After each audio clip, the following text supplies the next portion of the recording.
No se hablaba de ella en voz alta. Solo con susurros detrás de cortinas gruesas, en cenas donde los cubiertos se movían más que las miradas, o en los pasillos largos de las casas de los ricos, donde los criados bajaban la voz al pronunciar su nombre.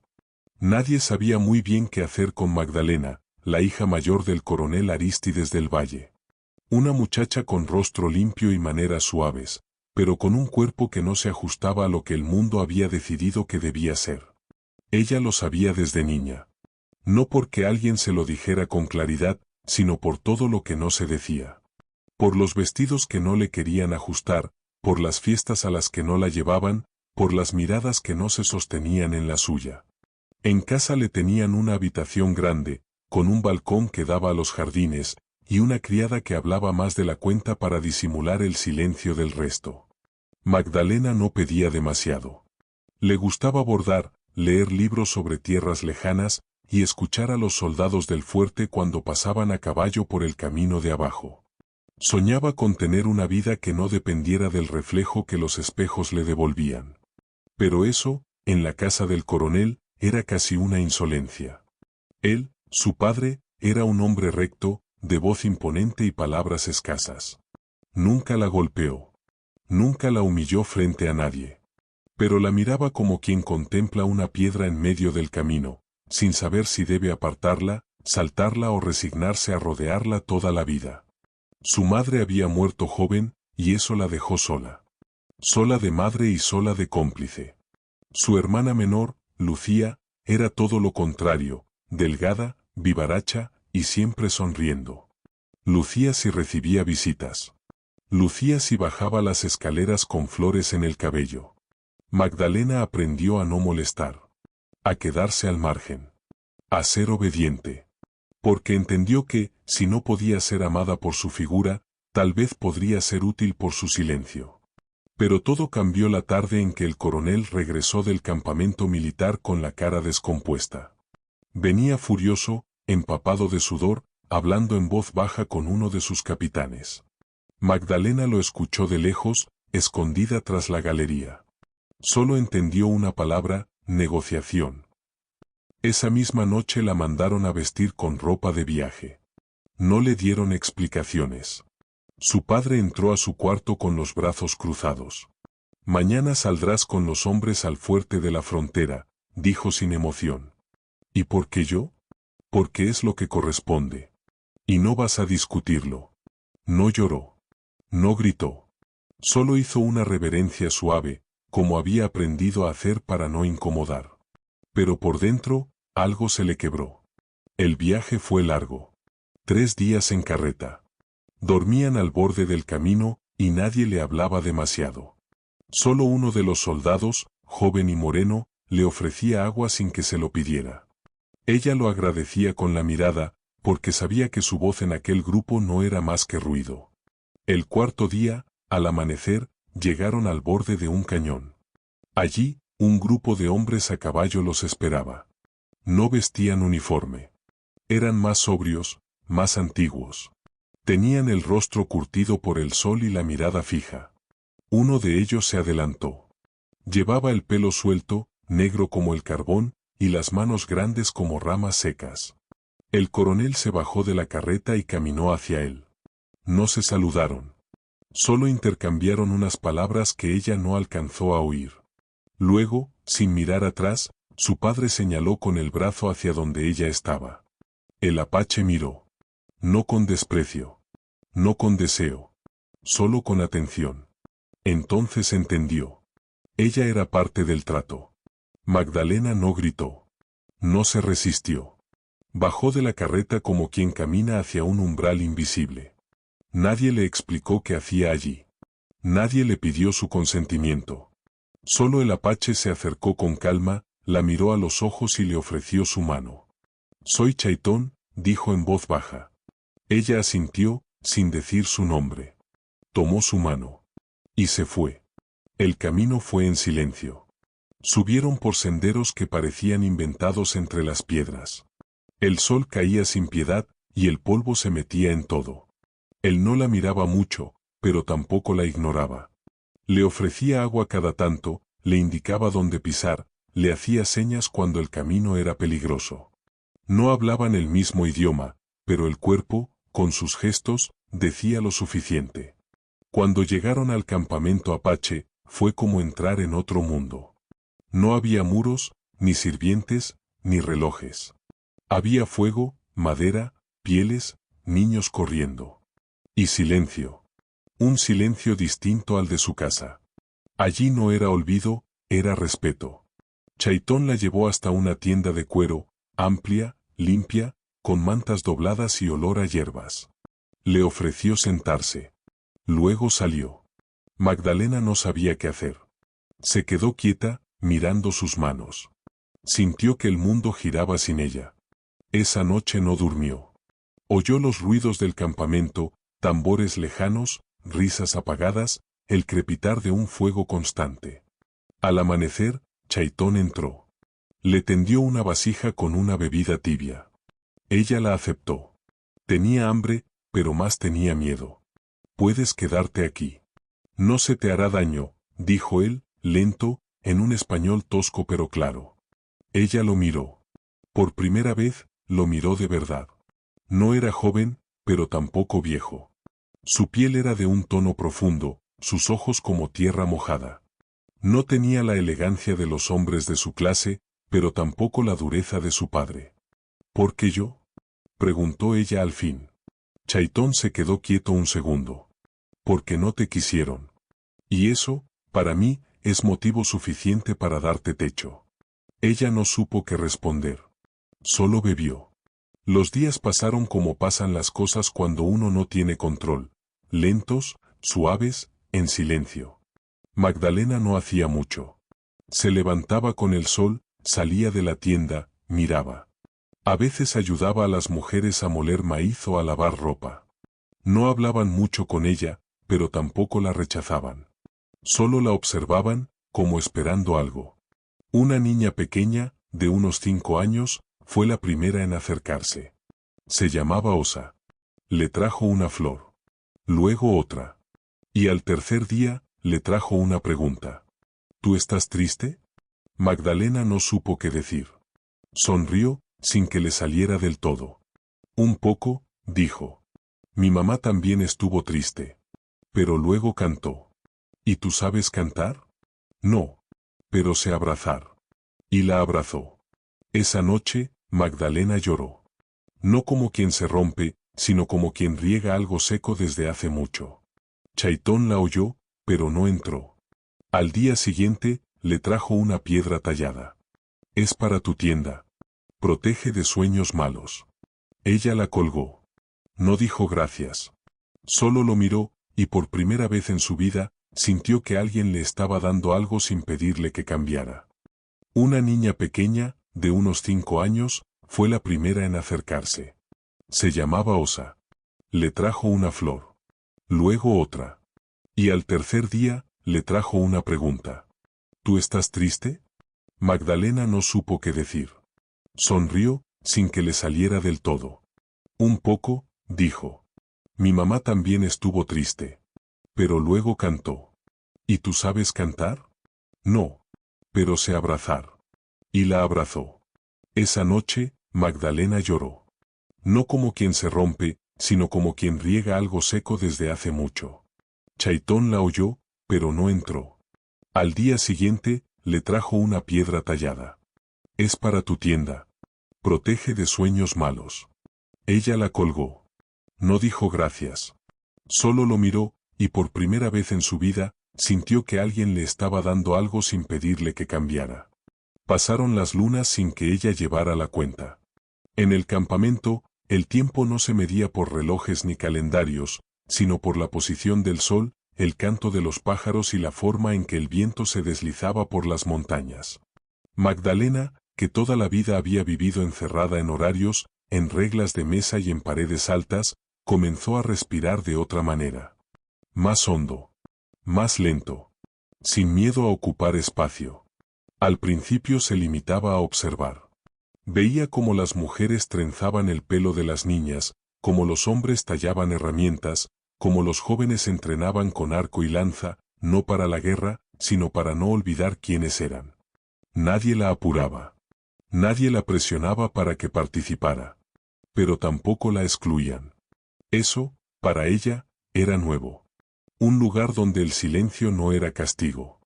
La niña, Osa, la seguía como un pequeño animal curioso. Le hablaba de los árboles, de las leyendas, de los sueños. Magdalena comenzó a responder. Al principio con monosílabos, luego con frases. Después con historias. Le contó de su infancia entre paredes frías, de su madre ausente, de los bailes que miraba desde la escalera, sin ser invitada. Osa no entendía todo, pero asentía con los ojos muy abiertos, como si sintiera sin necesidad de comprender. Un día, al despertar, encontró frente a su tienda una pieza de tela teñida con tintes naturales. No era un regalo llamativo, pero estaba hecha con cuidado. Era para ella. Chaitón no lo dijo, pero ella lo supo. Lo miró desde lejos. Él simplemente volvió a lo suyo. Como si nada. Poco a poco, Magdalena empezó a caminar más. A moverse con menos torpeza. Ya no se cubría tanto el cuerpo. No porque hubiera adelgazado, seguía siendo la mujer grande que había sido siempre, sino porque empezaba a dejar de esconderse. Un día se lavó el rostro en el arroyo y vio su reflejo con otros ojos. Su piel tenía un tono más cálido, su cabello caía suelto, libre. Sonrió. Por primera vez, su sonrisa no fue para gustar, sino porque tenía ganas. Chaitón la invitó una tarde a sentarse con él y otros dos hombres cerca del fuego. Había carne asada y humo. Al principio, ella se quedó al borde. No sabía si debía hablar. Pero él le hizo un gesto con la cabeza, como quien dice, «Estás bien aquí». Y eso bastó. Escuchó las historias que contaban. Historias de caza, de visiones, de ancestros. Ella no entendía todas las palabras, pero entendía la emoción con que se contaban. Una de esas noches, mientras el cielo se llenaba de estrellas, Chaitón se sentó junto a su tienda y le habló. «Tú tienes heridas. No en la piel. En lo que no se ve». Ella asintió, sin sorpresa. «Tú también». Él la miró. Luego dijo. «A mí me arrancaron a mi hermano. Los blancos lo mataron por error. Era joven. No hizo nada. Pero eso no importa. ¿Lo odias? A veces. Pero si me quedo solo con eso, muero con él». Ella bajó la mirada. «Yo no odio. Pero me odio a veces a mí. Eso es peor». No dijo más. Se levantó y se fue. Pero dejó una piedra junto a la entrada de su tienda. Era lisa, blanca. Como las que ponía Osa sobre la tierra para jugar. Ella la recogió. La guardó bajo su manta. Desde entonces, cada vez que se sentaba junto al fuego, Magdalena hablaba un poco más. No mucho. Pero con más firmeza. Contaba cuentos. Cantaba canciones de su infancia. Las mujeres del campamento comenzaron a imitar algunas palabras suyas. Ella las enseñaba. Y ellas, a cambio, le mostraban cómo trenzar hierbas para hacer perfume. Un día, una de ellas, una anciana de rostro arrugado como corteza seca, le puso una mano en el vientre mientras la ayudaba a vestirse. «Aquí hay vida. No de hijo. De centro». Magdalena no entendió. Pero esa noche soñó con su madre. Con su hermana. Con un caballo blanco que corría sin riendas por una pradera infinita. Chaitón no decía mucho. Pero su presencia estaba siempre cerca. Cuando ella salía a caminar, él aparecía al poco tiempo, no siguiéndola, sino caminando en paralelo. Cuando el viento era frío, alguien dejaba una manta doblada fuera de su tienda. Cuando ella lloraba en silencio, nadie la interrumpía, pero al día siguiente encontraba una flor seca en el borde del cuenco de agua. No eran caricias. Eran actos. Y eso, para ella, era amor. Una noche, sin planearlo, sin ceremonia, ella se acercó a él y se sentó junto al fuego. Él tallaba una figura de madera. Era un bisonte. Ella lo miró largo rato. «¿Para qué lo haces?» «Para recordarlo. Ya no quedan muchos». «¿Y si desaparece?» «Entonces quedará esto». Ella lo tocó. El bisonte. La madera áspera. Él le ofreció la figura. Es para ti. Ella la sostuvo. Era fuerte, pesada, como su cuerpo, como su historia. Y entonces supo que él la había visto. Desde el primer día. No solo con los ojos. Con el alma. ¿Tú no me ves fea?, le preguntó, con la voz como un susurro. Chaitón no respondió de inmediato. Luego dijo: tú estás llena. De carne. De historia. De todo lo que hace falta para que una persona no desaparezca cuando sopla el viento. Y entonces ella lloró. Pero esta vez, de alivio. Fue a comienzos de la estación seca cuando llegaron las noticias. Un joven mensajero, con el rostro tiznado de polvo, bajó desde el Valle del Norte montado en un caballo cansado. Pidió agua y se sentó junto al fuego sin quitarse el sombrero. Habló en voz baja con los ancianos y luego se retiró. Chaitón escuchó en silencio. Magdalena lo observó desde la distancia. Algo en su cuerpo se tensó. El viento había cambiado. Esa noche, Chaitón no comió. Caminó solo hasta el borde del cañón. Magdalena lo siguió, sin que él lo supiera. Lo encontró sentado, con el rostro alzado hacia las estrellas. ¿Qué ocurre?, preguntó desde la sombra. Vienen soldados. Ella sintió un escalofrío.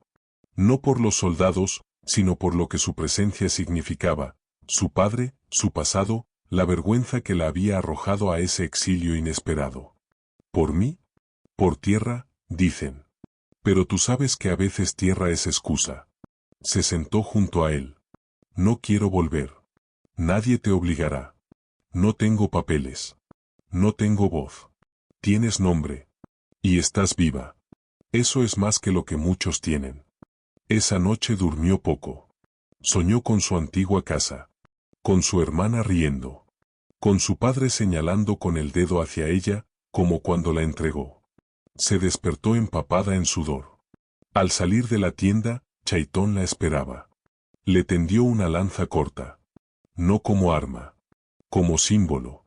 Tú decides. Durante los días siguientes, el campamento se preparó. No para la guerra, pero sí para resistir. Ocultaron hierbas sagradas. Moveron a los más ancianos. Fortalecieron los senderos de acceso. Y Magdalena, por primera vez en su vida, no se escondió.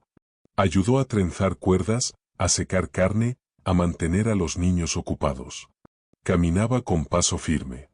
La ropa ya no era un disfraz. Era piel. Y en sus ojos se notaba una fuerza que antes solo usaba para sobrevivir, y que ahora servía para proteger.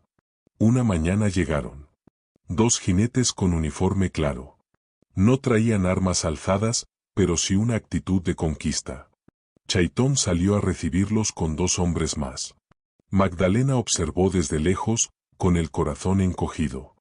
Uno de los soldados bajó del caballo. Era joven. El otro, sin embargo, le resultaba conocido. No por su rostro, sino por su manera de mirar. Entonces lo supo. Era uno de los hombres del fuerte. Uno que había acompañado a su padre. Uno que la había visto bajar de la carreta sin preguntar. Él también la había entregado. Y ahora estaba allí. Buscamos a la mujer que vive aquí, dijo el soldado. Hay un asunto pendiente en la ciudad. Su familia la reclama.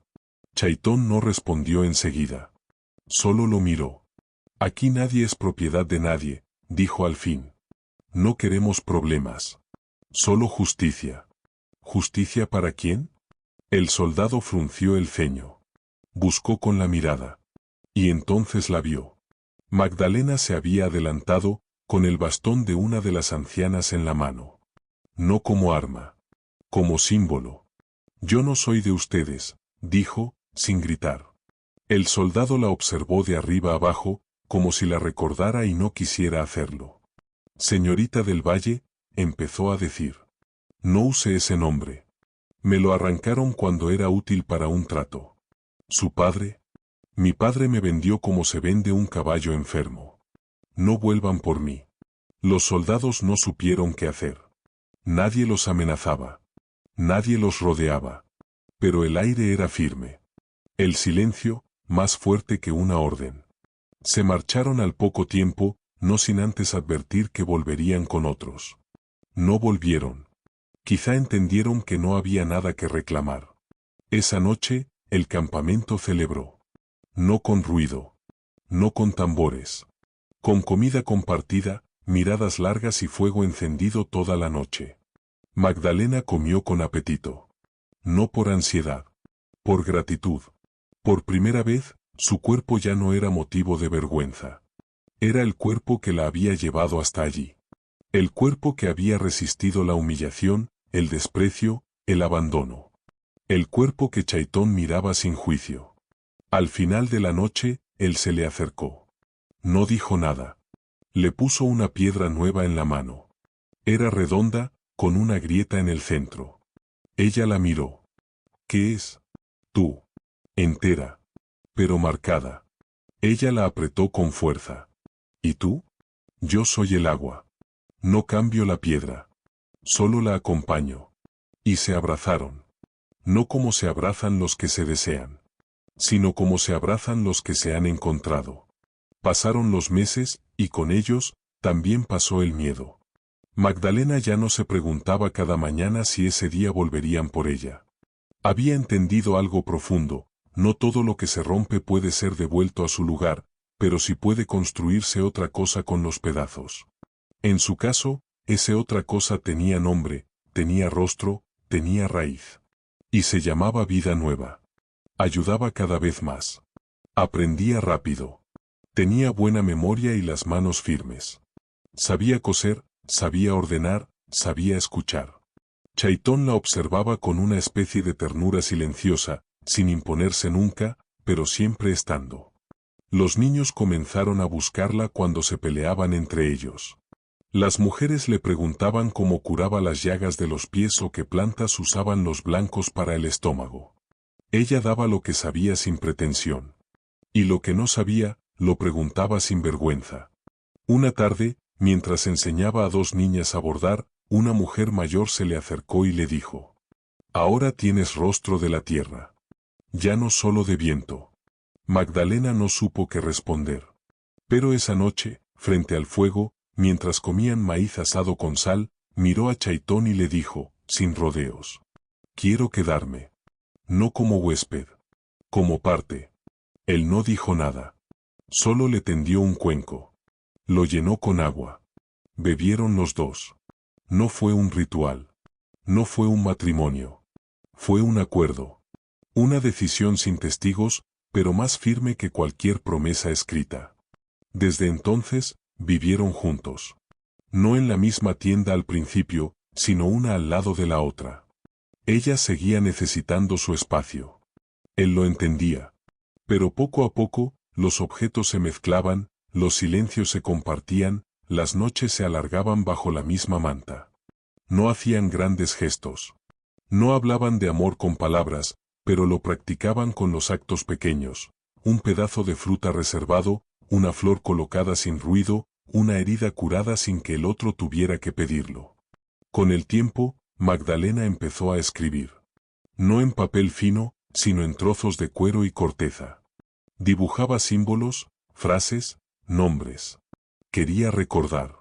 Quería dejar constancia de lo que era ser ella, alguien que había sido desechada, pero no destruida, alguien que encontró raíz sin haberla buscado. Un día, llegó al campamento una mujer joven, con los pies sucios, el rostro cubierto de polvo y un hijo de meses atado a la espalda. No hablaba mucho. Temblaba. No decía de dónde venía.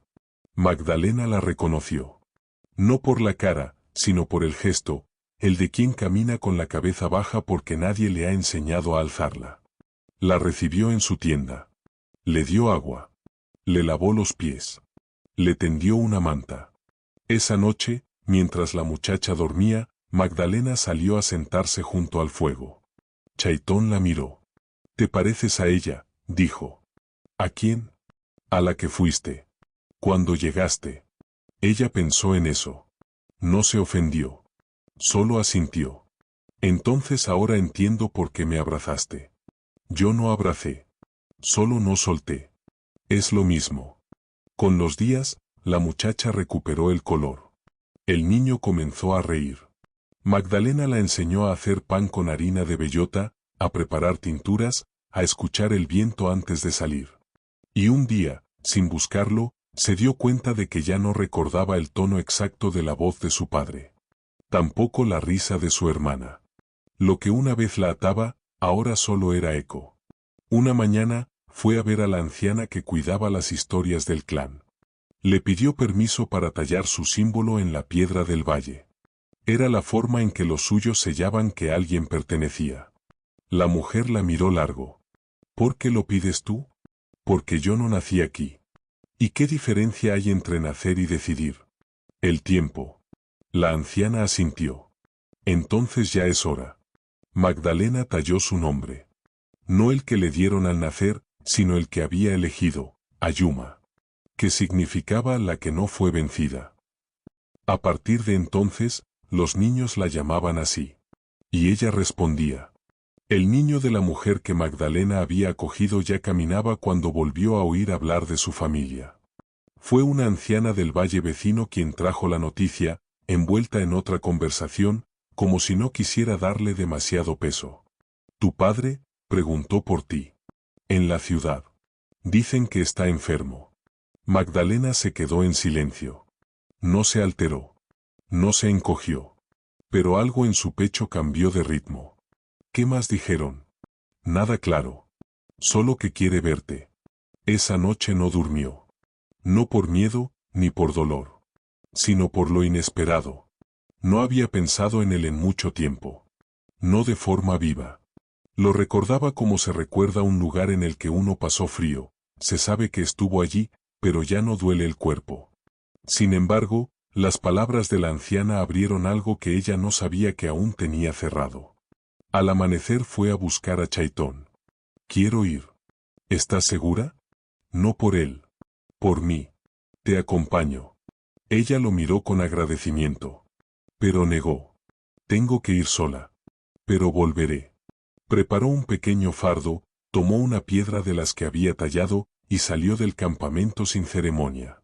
Caminó durante 3 días, bajando por cañones, cruzando arroyos secos, durmiendo bajo el mismo cielo que la había cubierto en su exilio. En cada paso sentía más firmeza. No iba como una hija que vuelve arrepentida, ni como una mujer que busca aprobación. Iba como quien va a cerrar una puerta para siempre. El pueblo no había cambiado tanto. Las casas blancas, los techos de teja, el olor a polvo y a pan cocido. Algunos la miraron sin reconocerla. Otros bajaron la vista con vergüenza. Magdalena, ahora Ayuma, caminó recta, sin apuro. Llegó a la casa de su infancia. La misma galería, la misma puerta. Tocó una vez. Fue Lucía quien abrió. Se quedaron un instante en silencio. Magdalena, dijo la hermana, como si dudara de su propio recuerdo. Ayuma, respondió ella con voz serena. Lucía bajó los ojos. Luego se apartó para dejarla pasar. La casa olía a humedad y flores muertas. Al fondo, en una habitación oscura, estaba el coronel. Más delgado, encanecido, con el rostro hundido en sí mismo. Magdalena se acercó sin miedo. Él levantó la vista con dificultad. Tardó en reconocerla. Pero al final la nombró. Hija. Ella no respondió. Te busqué, después. Pero ya era tarde. No te molestes en mentir. No vengo por palabras. Entonces, ¿por qué? Ella sacó la piedra que había traído y la puso sobre la mesa junto a su cama. Para dejar esto aquí. Para que sepas que sigo viva. Que sobreviví a tu desprecio. Y que tengo un nombre nuevo. El hombre la miró, con algo parecido a vergüenza. No intentó tocarla. No intentó retenerla. ¿Vas a perdonarme? Ella pensó en eso. Luego dijo. Te devuelvo lo que me diste, distancia. Pero no te odio. Eso me haría igual a ti. Se dio la vuelta y salió. Lucía no la siguió. Al llegar al sendero, se quitó los zapatos que había usado para la ciudad. Volvió a pisar tierra con los pies desnudos. Volvió al campamento 2 días después. Chaitón la esperaba con una manta al hombro y una flor en la mano. ¿Y? No encontré nada nuevo. Pero cerré algo viejo. Él le tendió la flor. Para ti. Por volver. Ella la aceptó. No lloró. Solo lo miró. Y en ese gesto, él entendió que ya no quedaba nada entre ella y su sombra. Después de su regreso del pueblo, Ayuma no volvió a mencionar a su padre ni a su familia. No porque lo negara, sino porque ya no eran centro de su relato. Lo que quedaba de esa historia era parte del suelo que pisaba, no de las paredes que la rodeaban. Los niños del campamento comenzaban a crecer, y algunos de ellos preferían sentarse junto a ella en las tardes, bajo la sombra de los sauces, a escuchar historias. No siempre hablaba de su pasado. Hablaba del viento, de las piedras que guardan memoria, de las mujeres que no se doblan aunque las quieran romper. Contaba sin adornos. Miraba de frente. Y en sus palabras no había odio, ni revancha. Solo claridad. Chaitón escuchaba desde cerca, aunque rara vez intervenía. Le gustaba verla hablar. Le gustaba esa manera que tenía de hacer que el fuego se sintiera menos lejano. La miraba con el respeto reservado a las montañas, no por lo que dicen, sino por lo que sostienen. Una tarde, una joven del clan, Anella, hija de una mujer viuda, se acercó a Ayuma con ojos inquietos. Llevaba semanas esquivando las tareas, saliendo sola por las noches, apartándose de los demás. ¿Te puedo preguntar algo? Ayuma asintió, mientras trenzaba una cuerda de fibra. ¿Tú alguna vez quisiste dejar de estar en tu cuerpo? Ella dejó de trenzar. Sí. Muchas veces. Me parecía una carga. Un castigo. Una broma mal contada. ¿Y ahora? Ahora es mi casa. Y nadie me la puede quitar. Anella bajó la mirada. Luego se echó a llorar. Ayuma no la consoló con palabras. Solo la abrazó. Como una vez la abrazó Osa. Como una vez la contuvo el silencio de Chaitón. Era su forma de devolver. Al día siguiente, Anella se cortó el pelo. No como símbolo de tristeza, sino como gesto de empezar de nuevo. El campamento comenzaba a cambiar con los años. Algunos partían, otros llegaban. Había mezcla. Sangre nueva. También preguntas nuevas. A veces, los jóvenes traían objetos de la ciudad, ropas, radios pequeñas, espejos. Y con ellos, nuevas dudas. Ayuma no se oponía. Pero enseñaba a mirar sin rendirse. No todo lo que brilla es para traerlo aquí, decía. Hay cosas que pesan más de lo que parecen. Los ancianos la respetaban. Las mujeres la buscaban. Los niños la imitaban. Y Chaitón, siempre a su lado, compartía con ella la comida, el silencio y el lecho. Nunca le pidieron que diera hijos. Ella tampoco los pidió. No era una ausencia que doliera. Tenía tantos a quienes cuidar, que el vacío no se sentía. Su amor con Chaitón no tenía urgencias. Se tocaban poco, pero se sabían completos. Dormían con los cuerpos juntos como troncos viejos, sin necesidad de promesas. Una mañana, mientras recogían raíces junto al arroyo, él se detuvo. Se quedó quieto, con una mano en el pecho. ¿Estás bien?, preguntó ella. Solo cansado. Como si mi sombra me llamara. Ella lo miró. Sintió algo frío en el aire, pero no dijo nada. Si me voy, dijo él, no me entierres con piedras. Déjame al viento. Que él me lleve donde tú no puedas. ¿Y si quiero hablarte? Mira las brasas. Allí estaré. Esa noche, no dijo más. Se durmió con los ojos en el cielo y el pecho sereno. Ayuma entendió. Chaitón no murió al día siguiente. Pero comenzó a irse. Poco a poco. Como los árboles viejos que dejan de dar hojas, pero siguen en pie por respeto al sol. Pasaron las lunas como si supieran que el tiempo era ahora algo más valioso que nunca. Chaitón ya no salía a cazar. Se sentaba más a menudo junto al fuego, con las piernas envueltas en mantas, la mirada perdida en las brasas, como si escuchara voces que solo él entendía. Hablaba poco. Pero cuando lo hacía como siempre, con la verdad en pocas palabras. Ayuma lo cuidaba sin hacer del cuidado una tragedia. Le preparaba raíces blandas, infusiones, pan sin corteza. Lo lavaba con agua templada y le trenzaba el cabello cada mañana. Él, a veces, le tomaba la mano en silencio y le acariciaba el dorso con el pulgar, como si contara los años que habían pasado juntos. No había lamento en su mirada. Había gratitud. Una noche, mientras afuera el viento movía las hojas secas con un ritmo lento, él la llamó por su nombre. Ayuma. Ella se acercó. Se arrodilló a su lado. Estoy aquí. Él la miró como la primera vez, sin prisa, sin juicio, sin ruido. Cuando te vi, pensé que eras castigo. Y tú fuiste para mí una condena. Pero nos salvamos igual. Chaitón sonrió. Casi nada. Apenas un movimiento en la comisura del labio. Tú no te rompiste. Solo estabas esperando agua. Y tú fuiste río. Él cerró los ojos. Esa noche, murió en paz. Sin sobresaltos. Sin testigos. Solo con ella. Ayuma lo cubrió con la manta que él mismo había usado en los inviernos duros. Lo lavó con agua de río, le colocó la piedra blanca sobre el pecho, y no llamó a nadie hasta que el sol empezó a asomar. No pidió ceremonia. Hizo lo que él había pedido, lo llevó hasta el claro más alto, lo dejó recostado sobre una roca plana, y esperó a que el viento hiciera el resto. Algunos hombres del clan quisieron ayudar.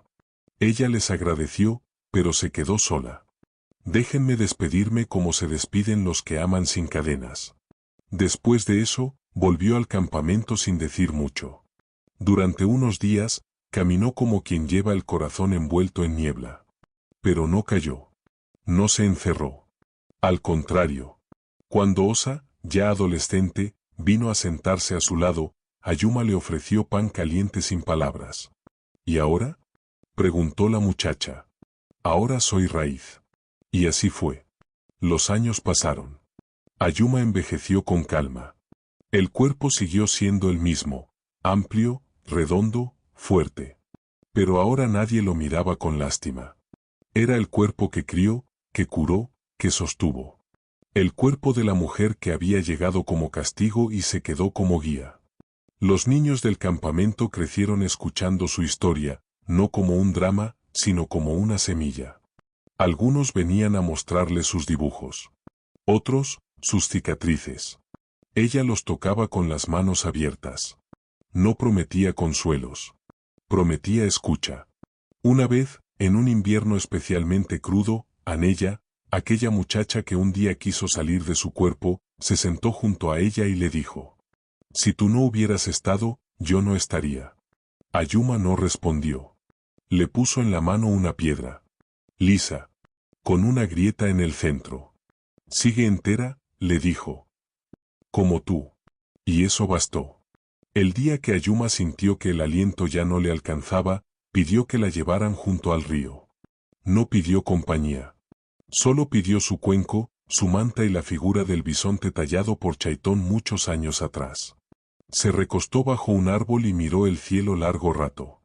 Antes de cerrar los ojos, dijo en voz baja: «No me devolvieron la vida. Me la ofrecieron. Y yo aprendí a quedármela». Murió como vivió, con firmeza, con raíz, sin pedir permiso. Y cuando la tierra cubrió su cuerpo, los niños tallaron su nombre en una piedra grande. Ayuma. La que no fue vencida. Y en los días de viento, cuando el fuego se enciende bajo los sauces, aún se dice que su voz se escucha entre las brasas. No como eco, sino como raíz.